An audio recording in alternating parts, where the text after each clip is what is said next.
I'm a South African, a patriot, someone who loves this country dearly.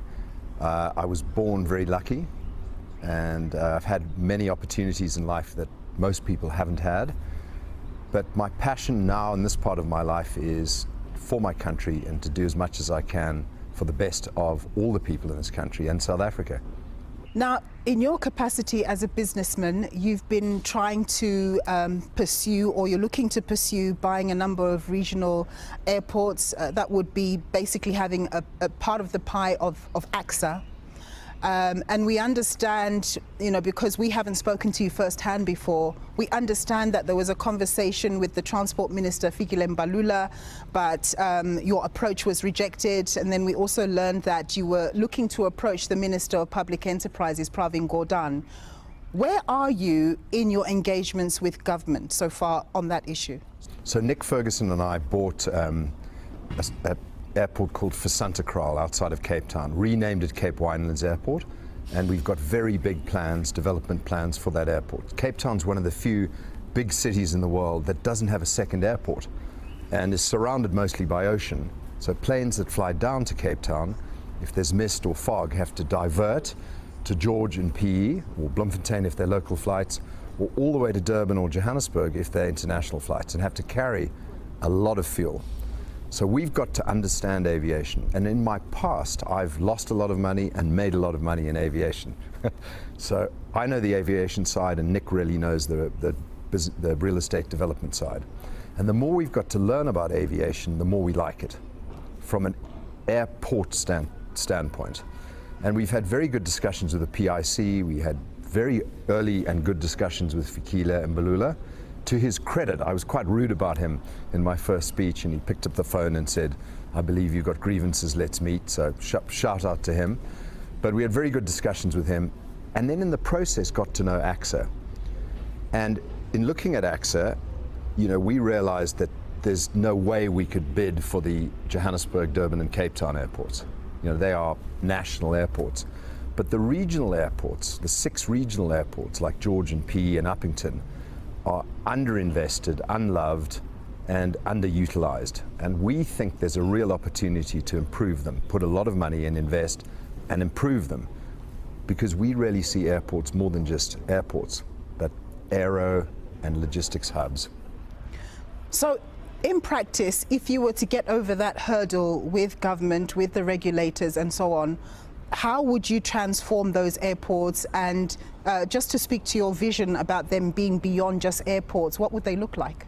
So what we want to do is connect to airports, road, rail, and also to what are they called? And also to the ports. Sorry. So we want to connect road, rail, and air with the ports. Create, dry ports at the airports, and make them important hubs for the logistics sector in South Africa. I didn't quite answer your first question, I apologize, but we got to a point where we'd done our analysis of the 6 regional airports and realized that we can improve them. We're prepared to invest in them. And the process of, we didn't know who to speak to. The process of going through various ministries could take the next 100 years, especially in the state the ANC's in right now. So we just decided to announce it publicly, to put it out there. And we got rejected immediately, okay? And it was quite funny because we were told that we were being rejected because they are strategic assets. And I accept the fact that Johannesburg, Durban, Cape Town airports may be strategic assets, but how can PE, George and Uppington be strategic assets? And my real answer to government is the following: if they are strategic assets, then they should sell them to us or someone else as quickly as possible, because the current ANC government has broken all the other strategic assets like Transnet and Eskom. So that was my cheeky response. But we're in discussion, we're moving forward, and a no is not a no. It's a meet us and talk. So, of course, recently you were speaking at a BizNews conference, and you had a lot to say. And you went in rather hard on the current administration, singling out the President, Cyril Ramaphosa, and just basically saying that the country is run by incompetence and even you described some cabinet members as criminals. What informed you to speak so harshly of these people who are running the country? So I think we've run out of time for niceties. You know, the economy's in a nosedive. When I was driving here across Santon from my parents' house, 90% of the robots, the traffic lights, weren't working. We have load shedding half the day.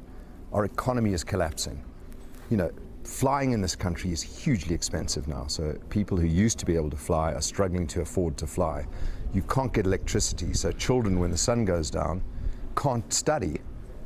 The wheels are coming off this country. The economy is falling apart. And we don't have time for niceties. And all these big businesses that are having these private meetings with Cyril and private meetings with the cabinet, and they agree to get things going, it's not working. We have to tell the truth, and we have to tell it hard. And we have to tell the cabinet and the voting population that this isn't working. This ANC government is breaking our country. We must vote them out. And I'm sorry, but I can't say that in a nice way. I have to tell the truth. So the Minister of Mineral Resources and Energy, Gwede Mantashe, he described your comments as mischievous, and he also says it's just sour grapes on your part because the initial response you got in terms of you acquiring these regional airports was a no. He also alleges that you were sniffing around an oil block asset in South Sudan that was reserved for the South African government. Your response? So the Sudan thing is complete madness, okay? I don't know what file they found that in. But I was in Ethiopia for a conference on governance in Africa. And a friend of mine said, while we're here, now that South Sudan's gone, independent, it's just across the border, let's go and have a look. So we hopped on a plane and flew there. It was quite fascinating, actually, looking out of the window, and you see, it's almost like a fence line of developed or semi-developed Ethiopia, and then completely wild forest and jungle and bush of South Sudan. I mean, you almost see the line in the sand. So we get to, we fly in there, and we met, we stayed one night, and we met 20, 30 people. But I've had no interest whatsoever in a block. I don't know where that came from. So our secret service is obviously a bad information. They're not doing a good job, but we know that. And your comments being mischievous? I think it's a lovely expression. I mean, I must say I admire Gwede for using that word. I like that word. And it was mischievous. He's right, absolutely right. And again, to his credit, I was in Stockholm 2 weeks ago, and he picked up the phone and called me and said, look, I'm not useless. I know mining. I learned some mining at Angloval, and let's meet. And I said, well, let's meet. So we will meet at some point, and I believe he's charming and a decent person. But how can you be a communist in this day and age? Communism doesn't work. It's for stupid people. So I told Gwede that, and he got a bit grumpy with me. So I am being mischievous. I'm sure some of our viewers will be very offended who have communist inclinations. Well, they're idiots if they're communist inclinations. I'm sorry. There's not a communist country that works. How can you be a communist in this day and age? And there's a woman on the board of Standard Bank, Mrs. Geraldine Fraser-Moleketi, Communist Party. I mean, on the board of Standard Bank. Ridiculous. Someone should give her the boot.